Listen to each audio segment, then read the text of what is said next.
Hello and welcome to my channel, Rhino here. Today I'm looking at a video that was sent to me anonymously through my website from a channel called Awesome Science Media. In this one, they have roped a kid into spewing their creationist rhetoric about the Grand Canyon, and since permissions when it comes to kids are a bit weird on YouTube, I will be playing it extra safe and not even showing the kid's face. And also, I recognize that this is just a kid reading a script that someone else wrote, so whatever I say in this video is not directed at the kid himself, but toward whoever wrote the script that he's working from. Just wanted to clarify that because I don't want to end up being the guy who's known for picking on children. Now this one is a long one, so I will be skipping a lot of it. As always, links to the original are in the description, so feel free to make sure I'm not skipping their best points that I just can't refute. Anyway, on to the video!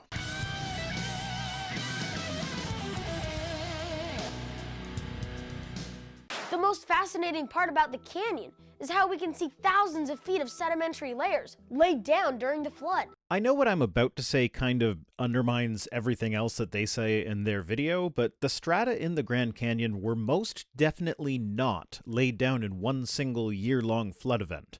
We know this because there are different depositional environments that have different characteristics, and flooding is only one of those environments.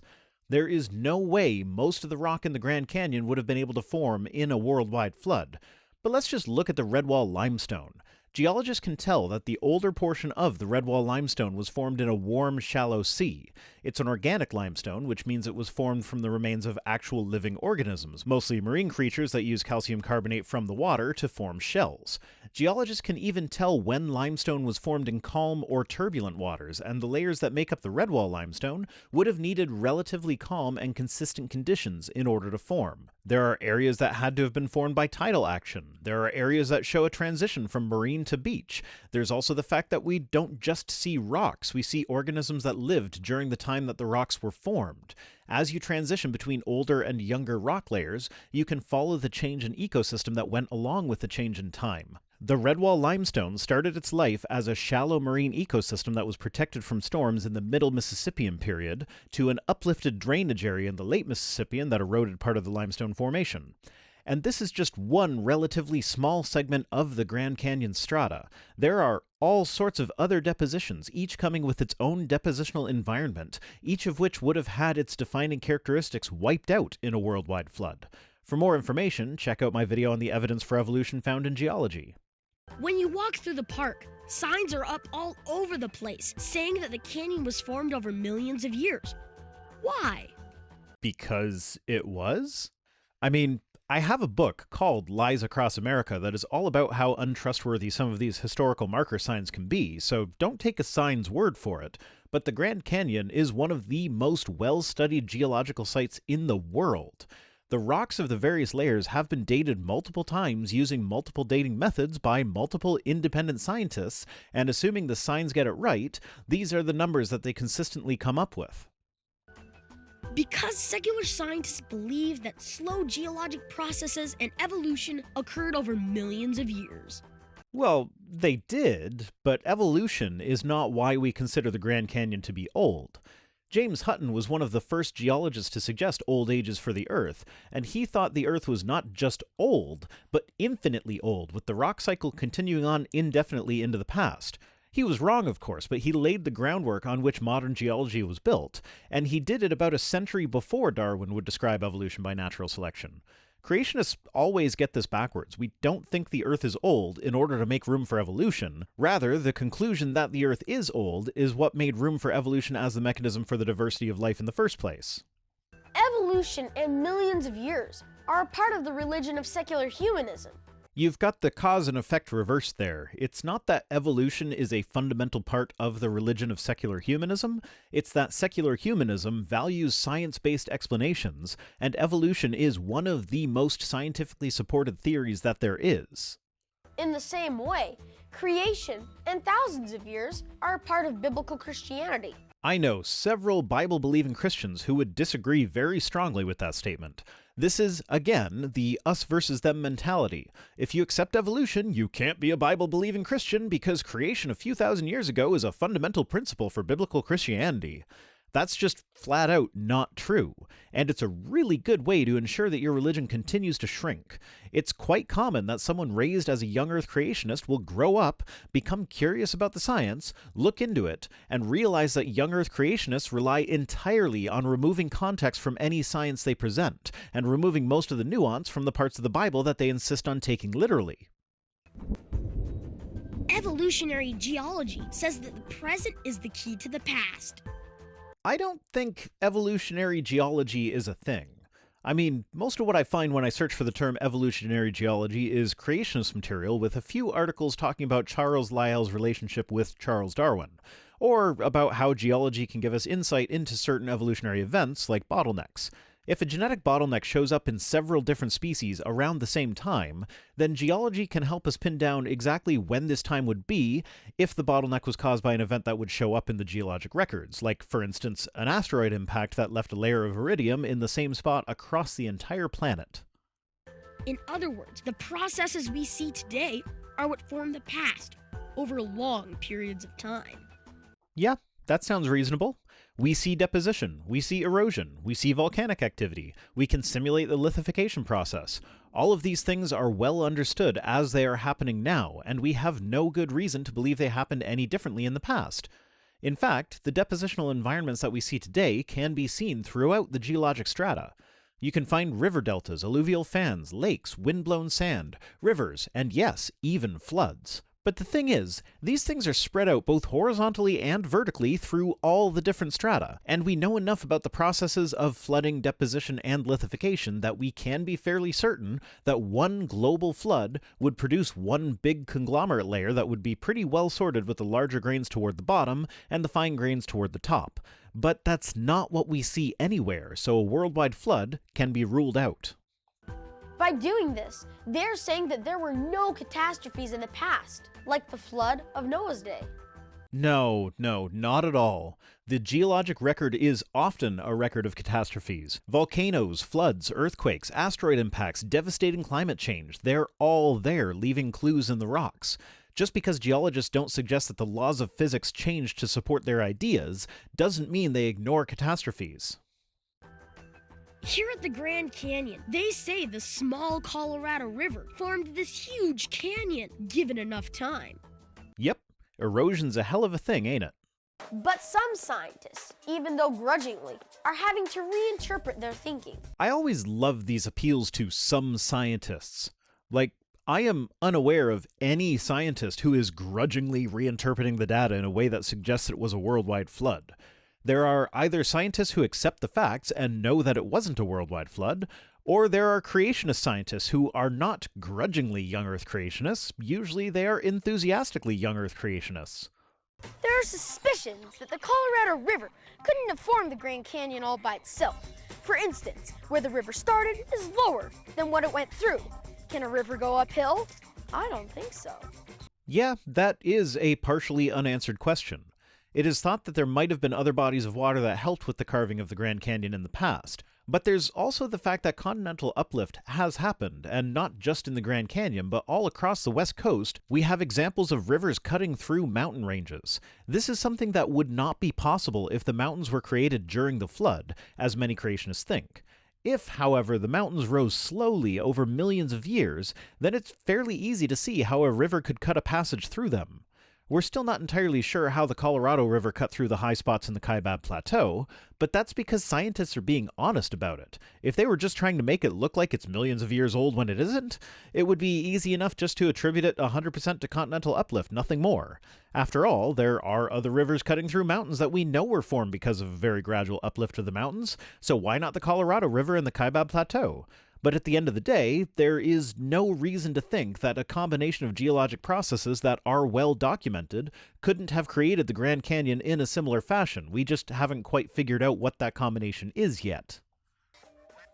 Then there's the problem of water flow. Yep, that sure is a problem for young Earth creationism. My understanding is that creationists believe that there was some kind of natural dam that had formed during the flood that kept a bunch of water at the mouth of the canyon, and the Grand Canyon formed in about a week after the floodwaters had receded when the dam burst. The strong torrent of water was then supposed to have carved out the canyon that was still soft mud left over from the flood. Now, I'm sorry, but if that's how it were made, it would be one long, relatively straight canyon. A strong flow of water going through mud does not meander back and forth like the Colorado River does. It pushes through in a straight line. In fact, using a water jet is an excellent way to make extremely straight precision cuts through all kinds of materials. There's a whole YouTube channel dedicated to doing just that. But the Colorado River is meandering and lazy the whole way through. I mean, just look at this shot from your video that I skipped over earlier, or this picture of the Horseshoe Bend. Raging water cutting a channel through mud does not double back on itself like that. When you take the volume of water of the Colorado, even in flood stage, there is no way a river this small, compared to the size of the canyon, could have eroded away this much material over any period of time.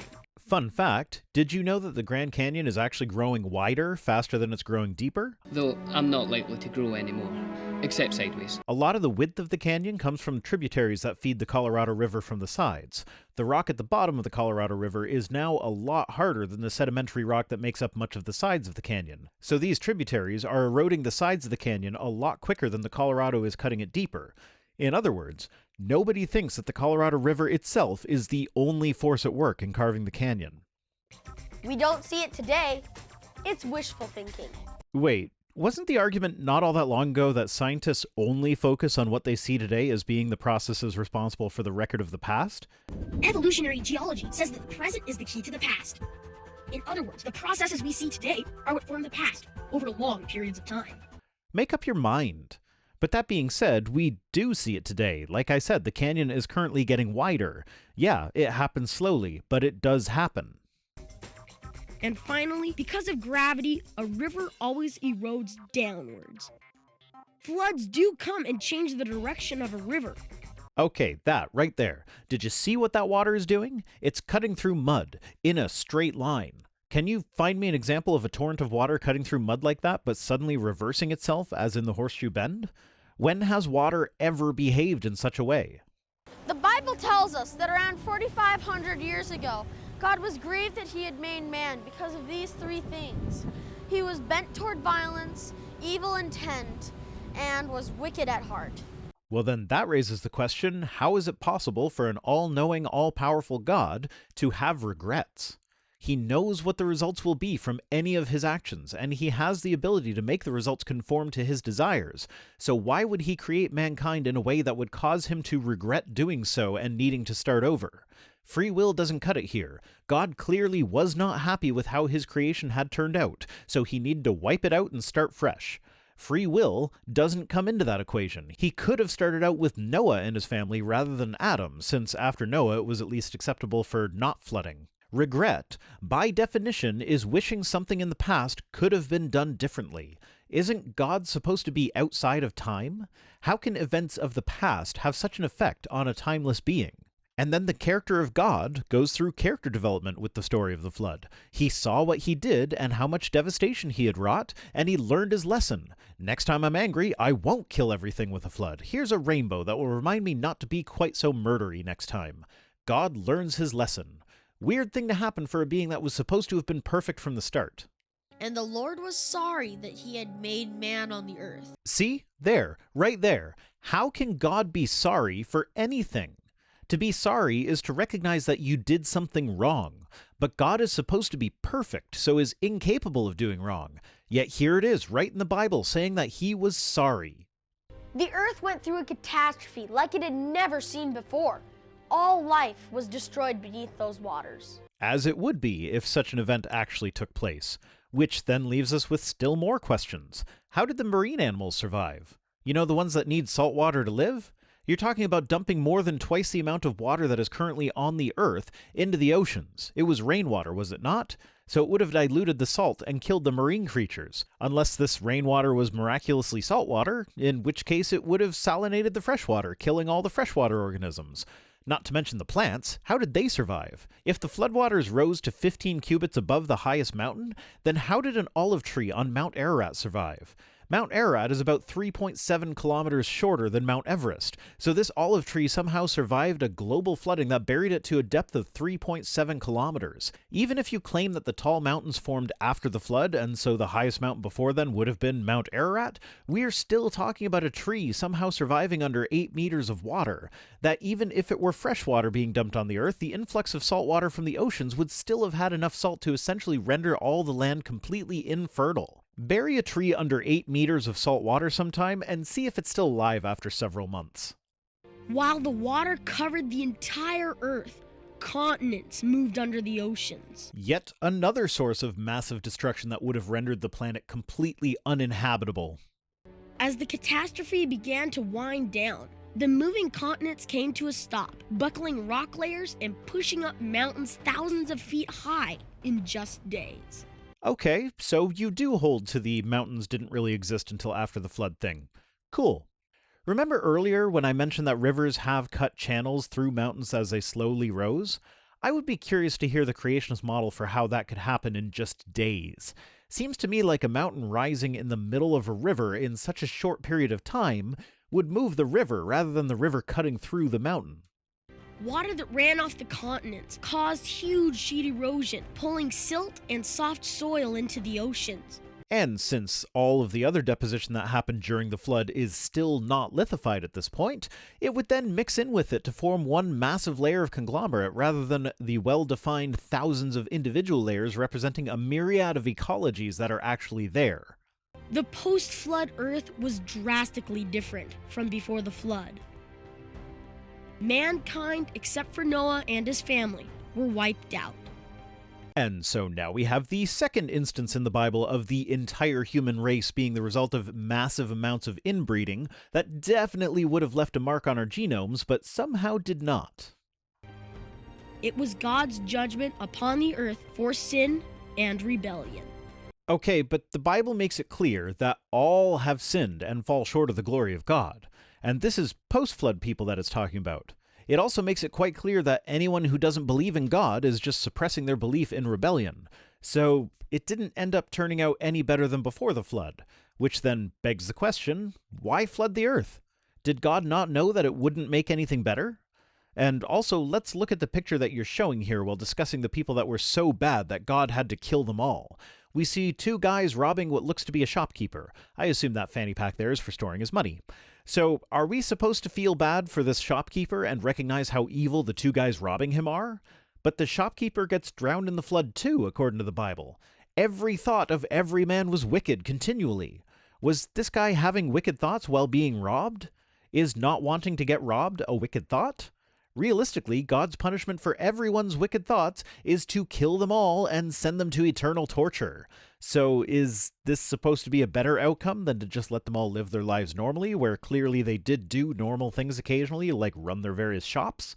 And if they kill each other sometimes, what does that matter? God was going to kill them all anyway. This whole story just doesn't make any sense, at least not if God is supposed to actually know what he's doing. There are up to 40 major sedimentary layers in the Grand Canyon area. Sedimentary layers are rock layers formed by water laying down silt, mud, and sand. Yep, silt, mud, sand, calcium from living organisms, all different depositional events that happen in different depositional environments. The one single unified environment created by a global flood would not contain all the different depositional environments that we see in the strata, especially not the calcium-based deposits like the chalk beds that require millions of years of stable conditions in order to form. Below the sedimentary layers at the Grand Canyon are the basement rocks of granite and schists. Holy schist, you're right! The basement rocks are not sedimentary, but mainly volcanic and metamorphic. Which means they can be radiometrically dated, and they are just a smidge older than 6,000 years. And by a smidge, I mean a few orders of magnitude. Like 5 orders of magnitude. Multiply 6,000 by 290,000, and then you're getting close. They were there before the sedimentary layers were laid down. Fun fact, metamorphic rock is sedimentary rock that gets pressure cooked. As in, it is sediment that is laid down slowly. In the case of the basement rocks of the Grand Canyon, it was a mix of sand, mud, silt, and volcanic ash. Over a few 100 million years, these rocks were buried about 20 kilometers under the surface, which supplied the pressure and heat necessary to transform them from sedimentary rock into metamorphic rock. This is not a process that happens quickly. I know creationists usually claim that the basement rocks of the canyon are pre-flood rocks, but that means that God had to go out of his way to make them look like they had a couple billion years of history that wouldn't be accounted for by his creation process. What's most interesting about the basement rocks is that they don't contain any megascopic marine fossils. Why would that be a problem for either of us? You say the rocks formed before the flood, so there shouldn't be dead things buried in those rock layers, and there aren't. I say the rocks formed about 1.7 billion years ago, and since macroscopic organisms first evolved some 600 million years ago, we shouldn't find any there, and we don't. This lack of fossils in metamorphic rock is unsurprising by itself, but the lack of macroscopic fossils from a time before macroscopic organisms had formed is even less surprising. But if we move up to just the next section, the Grand Canyon supergroup, these rocks were still formed before the evolution of complex life, and the only fossils we find here are stromatolites, structures built by bacterial colonies. Where are all the bottom dwellers that creationists love to claim would have been the first ones buried in a flood? They're not there. You won't find one single seashell there. No trilobites, no ammonites, none. Just stromatolites, bacteria that, strangely enough, have a tendency to float. So the deepest layers that contain fossils only contain fossils of simple primitive organisms that float. How would that work if these layers were all laid down in one single global flood? Now, as we cut back to him, just keep in mind that he's still talking about the basement rocks. I may have gotten a bit ahead of myself. Meaning that they were not formed during the flood, but were a part of the original creation, around 1600 years earlier. Yeah, like I said, God designed the planet in a way that makes it look way older than it actually is, for reasons unknown. You said it yourself, there is metamorphic rock there. Metamorphic rock is sedimentary rock that has been subjected to extreme pressure and heat for a long period of time. And yeah, I guess a worldwide flood probably could cause enough pressure to metamorphose the deeper rock, but it's not an instantaneous process. It takes about 1 million years in the fastest scenarios. Signs at the Grand Canyon will tell you that the sedimentary layers were laid down over millions of years on the basement rocks by oceans. Oceans would come in, then recede, leaving layers and repeat the same process at least 7 times, one on top of each other, over and over. Yeah, without fact-checking the specifics of that, it sounds about right. Not sure they're about the 7 times, but yes, there are periods where the area was submerged, and there are periods where it was desert. Over the 2 billion year history that is represented by those rocks, there have been plenty of time for the environments to change several times over. The real question here is how you explain the several changes of environment throughout the strata of the canyon if they were all formed in one single event. But this raises problems, because ocean floors are not places known to form fossils because of scavengers and decomposition. That's why rapid burial is an important part of fossilization. The specimen needs to be protected from scavengers and whatnot. It is known. It is known. It is known. And the Grand Canyon layers do have fossils. Well, I'll be. There are fossils in the Grand Canyon? I suppose that's impossible for a marine environment. Wait a minute. Aren't you trying to convince me that the presence of these fossils is evidence for a marine environment? It's just the number of times it happened and the scale of the events that we're talking about, isn't it? If this one's a problem for me, it's also a problem for you. More so, because I have time to help with, having events that could cause organisms to be buried, like mudslides and whatnot. The Earth's crust has risen and fallen, but we believe this all happened during the flood and especially during the recessional stage, as mountains rose and the valleys sank. The difference is in our belief about the timing. It's not millions of years, but just months and weeks. That is a very important distinction. Yes, that is a very important distinction, because the amount of energy that would have had to have been released in order to move the continents from Pangaea to where they are now would have been enough to flash boil the oceans. And that's not even considering the amount of energy that would have been pushed into the system through enough rain to raise the water levels to what is required. Noah would be toast. In fact, creationist geophysicist John Baumgartner writes in Creation Research Society Quarterly that such a large-scale tectonic change cannot be accommodated within the biblical timescale if the physical laws describing these processes have to be time invariant. In other words, he believes that God messed with the laws of physics. And you don't have to take my word for it. He says as much himself later on in that article. It is the author's suspicion that God modified some single fundamental aspect of the natural order, which in turn affected all the fundamental forces, in a manner that did not fatally disrupt the delicate balances that exist in living systems and whose signature in the astronomical data may be subtle. I read through this article. It actually gives really good reasons why the flood is not actually physically possible, but in a spectacular feat of motivated reasoning, it manages to pull magic out as the explanation to save his pre-drawn conclusion at the last minute. But at least he has the guts to just flat out say it's not physically possible without God messing with the laws of physics. Even if this rising of the dry layers happened over millions of years, as secular scientists believe occurred repeatedly, the layers would be full of huge cracks and many fractures. Yes, we do see that. Like, there are a bunch in the picture that you're showing right there. And, I mean, if you're looking for bigger, have you heard of earthquakes? That's literally where the rocks get bent to their breaking point and then snap. This is pretty basic stuff, isn't it? But we don't see that. We do see some bent layers, but not large-scale fracturing or snapping. Yeah, we see bent layers. We do see large-scale fractures as well, but let's just address the bent layers. What kind of forces would be necessary to bend the layers like that? If they were bent while the layers were still soft, then they would have gotten mixed up. There wouldn't be very distinct strata like you are showing. It would be a mixed-up mess, because that's what happens to sediment before it lithifies. But if it happened after lithification under intense heat and pressure, then the rock is softer and can bend. This is an experiment you can do yourself. Try to bend a crayon. It's reasonably pliable, but it will snap. Now put it in the oven. Just warm it up a bit, take it out before it melts, and try to bend it again. It will bend a lot farther than it did when cold, but if you push it too far, it will still break. Rocks work the same way. Hell, most solids work that way, if not all of them. That's why jet fuel didn't have to burn hot enough to melt steel in order to bring the building down. I'm going to take my pinky finger, half-inch solid steel. Check it out. It's a freaking noodle. Your argument is invalid. Get over it. Find a job. Indicating the layers were moved and bent while still wet prior to being fully hardened into rock. No, like I said, it indicates that they were under extreme pressure and temperature. If bent while wet, it wouldn't be clearly defined strata.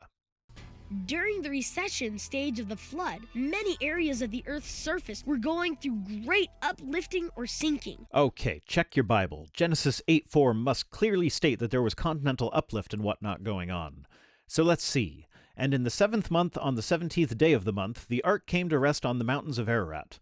Nothing about the mountains having been formed at the time. If I didn't know any better, I'd think that this was one of those bits of science that is so well evidenced that even creationists can't ignore it, so they have to twist their Bibles in order to match up with the undeniable science. Why is it so easy to read into a verse like this that clearly is not saying anything even close to what you're claiming it says, but you just can't possibly find a way to make evolution fit into the Bible? If a boat landed on a mountain as flooding subsided can loosely be inferred to mean continental uplift, then why can God created man from dust not be loosely inferred to mean that God used the processes of abiogenesis and evolution to create mankind? That's it for this one. I may come back to cover some of the stuff they mentioned later on in the video, but it's getting a bit long at the moment. Today's comment of the day comes to us from Hebrew Israelites, who says, "Are you atheists too scared to talk about Talmud?" To which I say, no, I'm just not terribly familiar with the Talmud. But if there are Jewish young Earth creationists who make YouTube videos about how the Talmud proves a young Earth, then point me in their direction and I'll tackle it if their arguments are interesting. Thanks for watching. Special thanks as always to my patrons, who are the hand sanitizer that keep my hands sterile in these dark times. If you'd like to sterilize me, you can become a patron at patreon.com/ViceRhino. You can also follow me on Twitter at Rhino and find links to social media as well as my P.O. Box address down in the description. I've also started a channel that will eventually be just me and the Mrs. Rhino hanging out and sucking at video games together, so if you think you'd be into that, then go subscribe to Vice Rhino Gaming. See you next time!